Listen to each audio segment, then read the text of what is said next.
All right, y'all, I promised that my break from content was not going to be very long, and as soon as possible that I would get back out there and start releasing new stuff. And here I am. A couple of weeks ago, I went to the Salt and Light conference and got to sit on Media Row, which was a fascinating experience. It was the first time I'd ever done anything like it. And of course, mistakes were made. I had no idea that my long form videos would be suppressed by Twitter, or that I would have to learn how to live stream, or that live streaming could be so technical that your color could get messed up on your videos. And so I've been working on fixing all of that in the background. I'm hoping that this time I've got it right. Because when you get the chance to interview Adam Smith, you really don't want bad video to destroy that conversation. But I'm learning as I go. Now, if you don't know who Adam Smith is currently running in NC-11. He is a veteran for 17 years, a Green Beret, and he is a hero from Hurricane Helene in Western North Carolina.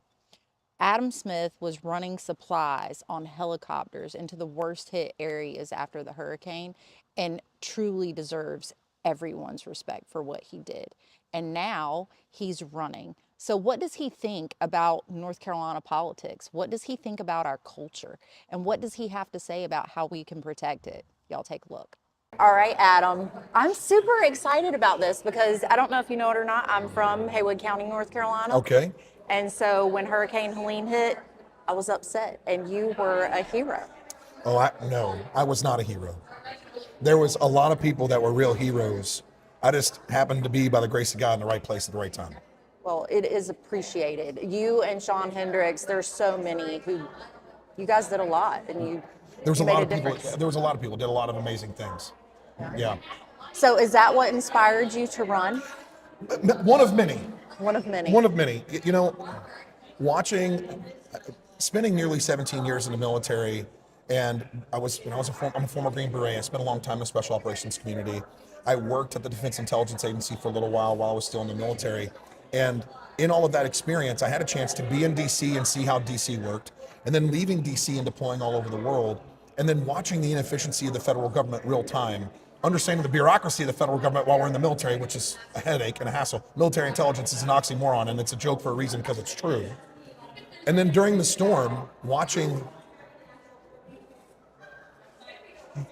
maybe the most infuriating experience of my life is watching the ineffectiveness of the previous governor, the current governor, the previous federal administration under Biden, the inability for them to move money, the inability for them to communicate, the inability for FEMA to do its job the way it's supposed to do it, the lack of information, and more importantly, the lack of outspoken representation from our representatives in Western North Carolina, specifically at a congressional level.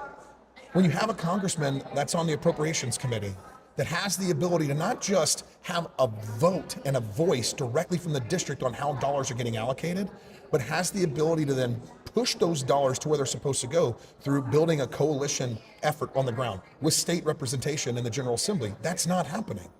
So why is it if we have millions and billions of dollars that are being allocated to the state, why are those dollars not getting to the end user? What's the holdup? And why isn't our federal representation demanding answers when it comes to the ability for those dollars to move to the end user, which are his constituents at the lowest level? That doesn't make any sense to me. I don't think it makes sense to any heritage hillbilly. For those of us who have roots in Western North Carolina, I think when Helene hit, it was so upsetting because you have this notion that no matter what, Western North Carolina doesn't matter to the people in power. You're not wrong, but I think that also speaks definitively to the resiliency of the people of the mountains. When I landed, so my ex-wife and daughter lived right next door to me and my fiance on Highway 9. And when the storm hit, we didn't have any communications for over 36 hours. And by the grace of God and a phenomenal network of people, we were able to do the very first helicopter evacuation of the state. And when we landed, we didn't land to the tune of National Guard helicopters. We didn't land to the tune of sirens and lights of local law enforcement or local first responders, because they were doing what they could do to try and help their neighbors as well. We heard chainsaws and tractors of the good old boys in the mountains saying, "Hold my beer, watch this," and getting to work. And I think the fact that we recognize that no one's going to come and save us, the fact that we recognize that the previous gubernatorial ruler under Cooper and now the new representation of Stein, they don't really care about Western North Carolina. And you can tell because the very first act that Stein took was to have barbecue in Raleigh after his election and not come to Western North Carolina to understand the ground reality. 32 counties or 36 counties were affected by the storm. The projected effect on potential GDP to the state is nearly 49%. Almost 25% of the state's GDP comes from District 11 of the 16 counties that make up the district. And of that, tourism is a large portion of that GDP when it comes to potential tax revenue opportunities. Well, we've lost almost 3/4 of tax revenue in the District 11 area because a failure and slow rolling of money moving to the area. Small businesses are left holding the bag. Small businesses are being told, "Hey, you know what? How about you get an SBA loan?" Well, how do we facilitate another bag of debt? And why aren't we utilizing an opportunity to revamp the disaster relief strategy at a national level and at a state level? And why isn't North Carolina leading the charge? We have the opportunity right now with representation and appropriations that can say we're going to change the way we appropriate dollars, and then go to the state legislature and say, "State legislature, let's stop letting dollars go straight to the executive branch in the state. How about we put some ties on this? Let's pass some law around how these dollars are actually allocated from the state down to the county and district level so that we can move those dollars to the end user." That way businesses aren't being held, they're not stuck with another bag of debt. They get an SBA home loan or they get an SBA loan that's FEMA backed. That's great that it's a super low interest rate, and it's very favorable. However, it doesn't matter how favorable the terms are when a business who's stopped receiving revenue for the last 18 months or 13 months because they've gone out of business, plus their building is damaged or destroyed, and they can't get insurance backing because they didn't have insurance to cover flood because it wasn't offered, and they can't get enough revenue to actually pay back what they need to pay in order to rebuild the company, and they likely already have a small business loan that they're trying to take care of as it is. Do you think that the fact that Western North Carolina is so reliant on tourism is a problem? Because when I was growing up, Western North Carolina was full of mill towns. Yeah. It was furniture industries, it was paper mills, and now we're completely reliant on tourism. And so my question is if you're elected, are you going to do something to try to bring industry back, or are the people going to have to continue to depend on tourism, which very obviously, when a disaster strikes, Yeah. What's the number one rule about business revenue generation? What's the number one rule? I have no idea. It's diversification. Okay. So you don't want to put all your eggs into one basket. You want to be really good at what you do, but you also want to diversify revenue opportunities. You have to, because if you put all your eggs in one basket and somebody cuts out the bottom of that basket, you lose all your eggs. Right. Then you lose all your revenue opportunity. So you've lost 3/4. Exactly. Right. So I think there's a lot of opportunity in the district, especially when it comes to there's this interesting concept called opportunity zones, which is it's a tax incentive that's done by the federal government in order to incentivize small business growth in districts around the entirety of the United States. I think there's great opportunities for energy opportunity zones. I mean, the opportunity for biomass energy production. Most people don't even know what that is, but there are huge amounts of biomass energy markets globally, all around the world, but also in the United States specifically. And the production of that could be, think about all the trees that have been knocked over from the storm. We can't harvest that lumber and use it for manufacturing of goods, but we can use it for biomass energy production through the form of pelletizing that material. So there's an energy opportunity with regards to biomass energy. There's other opportunities when it comes to manufacturing in the lumber industry. Now, you're going to hear a lot from environmental protection folks who say, well, we don't want lumber industry because it damages the environment. Well, then, I'm from Canton, North Carolina. A lumber mill literally built my hometown. well, that's just it. We have to look at it from a twofold piece. The tourism industry is imperative, and we want to keep the area beautiful. And if we don't diversify revenue of the district, and the state and the local counties don't look at those opportunities, then we're going to find ourselves in the same position in the next decade. How long is it going to take to rebuild?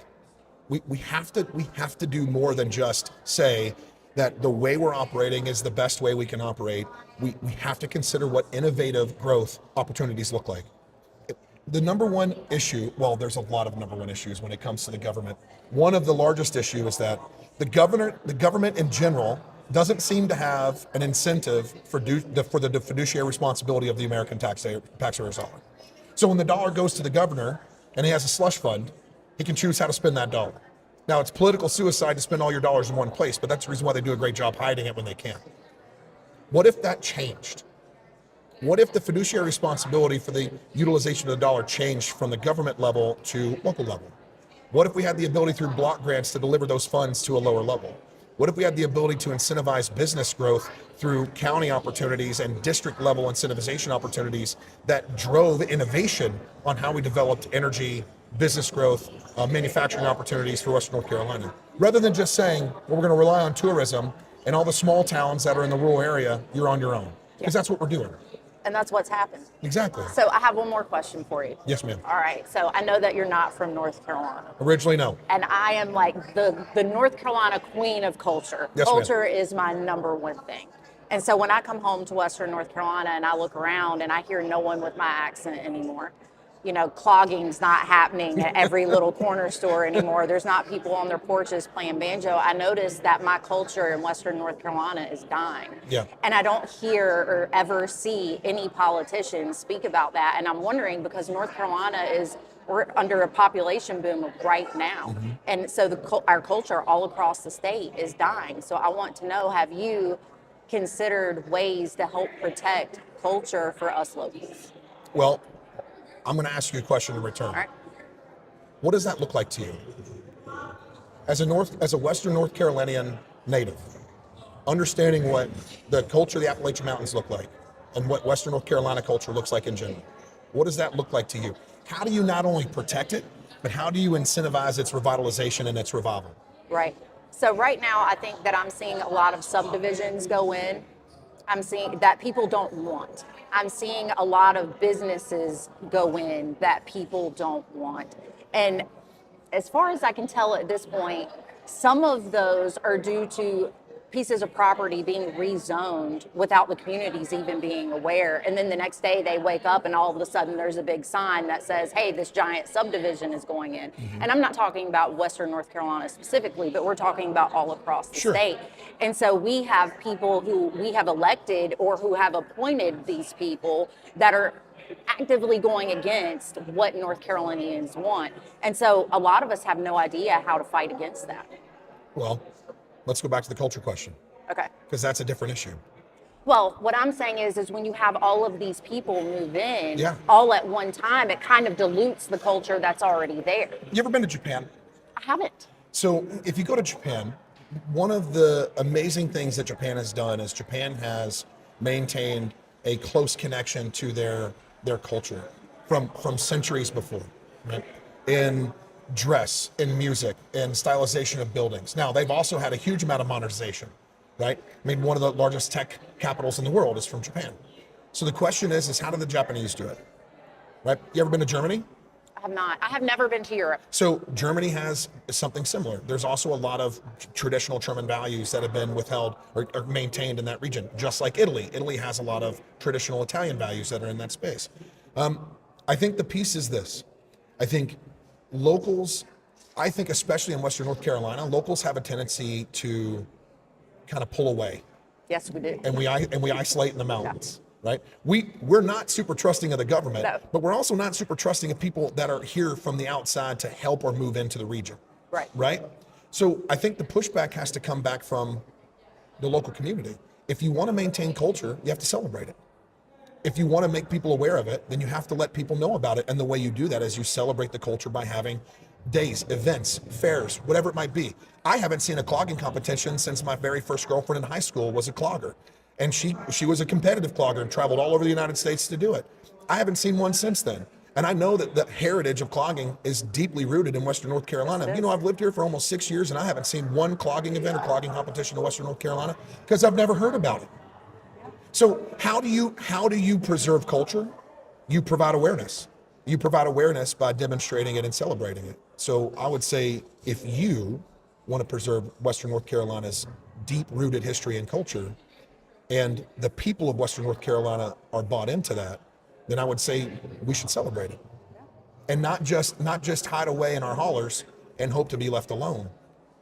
Plato said this, and I think it's imperative that we look at it from two different places. Plato said, one of the penalties we receive for not participating in politics is to be governed by our inferiors. But there's a piece missing now.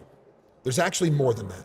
One of the penalties, or some of the penalties you get for not participating in politics, is to be governed by our inferiors, murdered by tyrants, and culturally forgotten.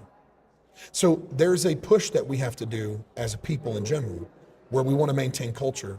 We have to celebrate it as much as everybody else celebrates their own.